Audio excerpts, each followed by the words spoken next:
Реконструкция взлетно-посадочной полосы в аэропорту Якутска стала причиной задержки багажа пассажиров, которые прилетели из Красноярска в Якутск. Из-за работ сократилась длина взлетно-посадочной полосы. Это повлияло на коммерческую загрузку воздушных судов, в том числе багажа и груза. Экипаж рейса принял решение снять часть багажа, оставшиеся доставят 26 июля другим рейсом. Такие меры направлены в первую очередь на обеспечение безопасности полетов.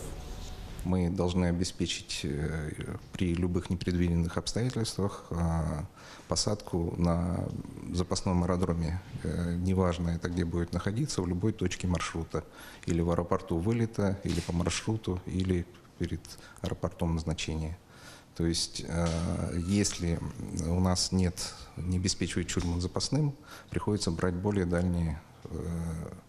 В связи с этим наступают ограничения по максимально взлетный вес воздушного судна или максимально посадочный вес. Приходится брать больше топлива, что влияет на коммерческую загрузку.